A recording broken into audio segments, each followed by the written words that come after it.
Asalaamu calaykum waraxmatullaahi wabarakaatu.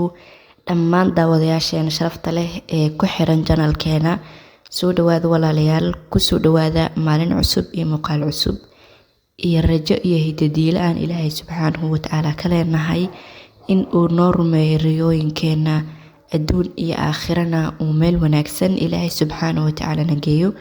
Intaa kadib walaalaha sharafta leh, sidii caadada inoo ahaydba aan isxasuusino in aan ku salino xabiibkeena Maxamed. Allahumma salli wa sallim calaa nabiyina Maxamed.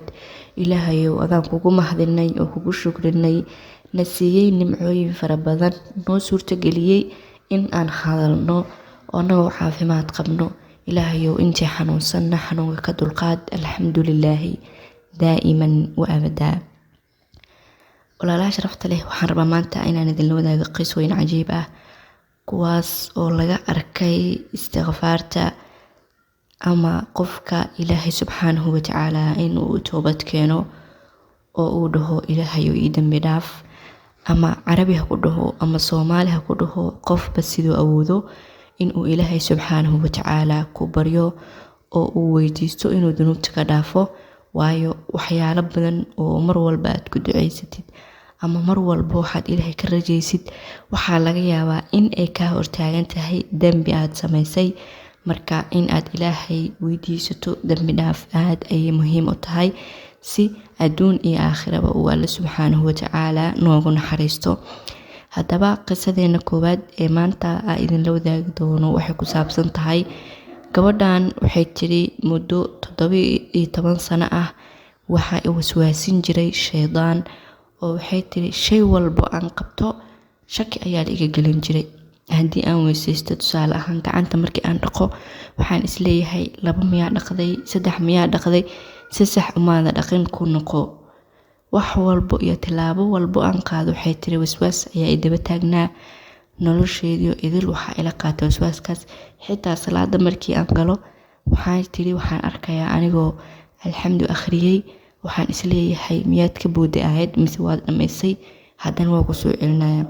Markii aan salaada bogo, imise rakac ayaa tukatay, waxaa laga yaabaa salaad dhan oo aan tukaday inaan ku celiyo.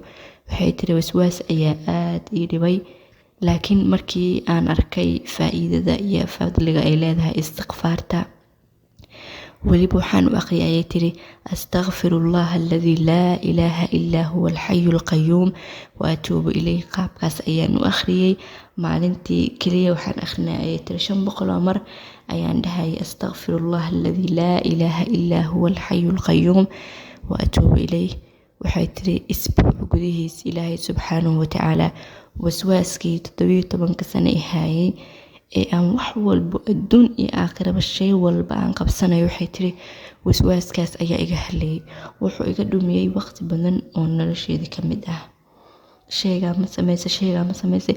waxay tiri xitaa ugu dambeyntii waxaa dhici jirta waxyaalo qaar inaan iska dhaafo, waayo waqtigii ayuu igu dhammeyn jiray ayay tiri shaydaankii.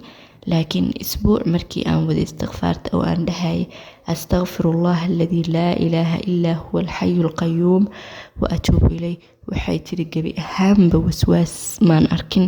oo hal isbuuc markii aan wada waan waayay, anigana waxay tiri maanan joojinin istighfaartii, aad ayaan u sii waday, waan sii laazimay.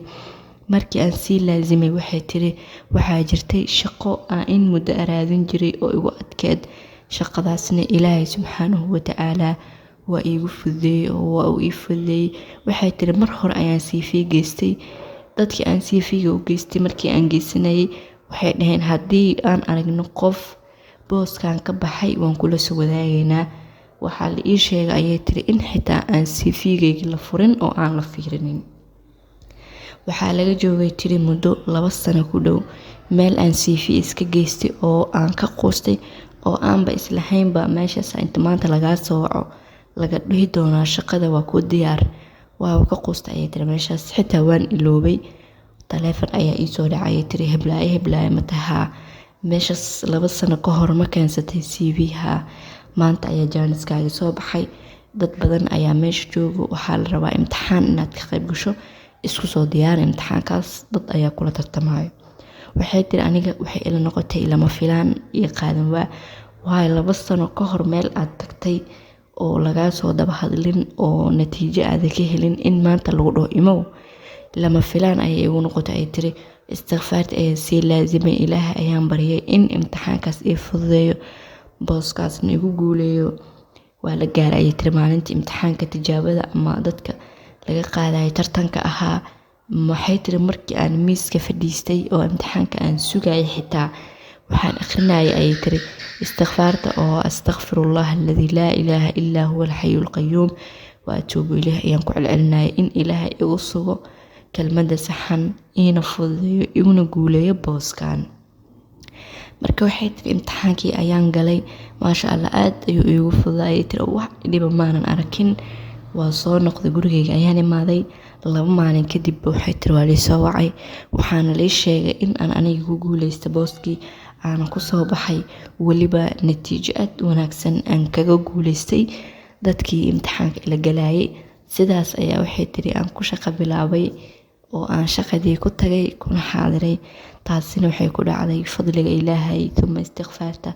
waxay tiri waxa ay ugu daran waxay ahayd in waswaas 17 sano ay hayay hal isbuuc gudihiis uu Ilaahay iga kaxeeyay markii aan istighfaarsaday, iyo shaqo 2 sano ka hor aan CV geystay oo aan laga soo daba hadlin, la iina soo jawaabin.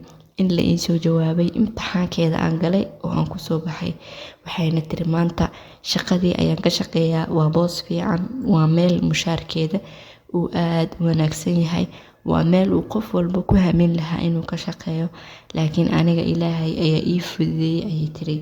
Ilaahay subxaanahu wa ta'aala istighfaarta faa'iidadeeda aayado fara badan oo quraan ah ayuu kaga hadlay.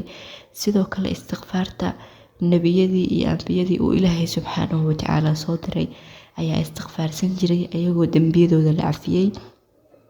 sunnadii nabiyada ayay ahayd istighfaarta.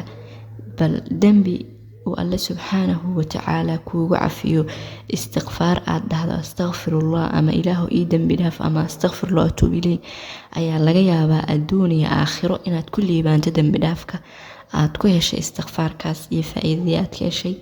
ambiyadii Ilaahay ayagoo dambiyadooda la dhaafay ayay Ilaahay dhihi jireen ilaahu noo dambi dhaaf. bal anaga maanta intee joognaa?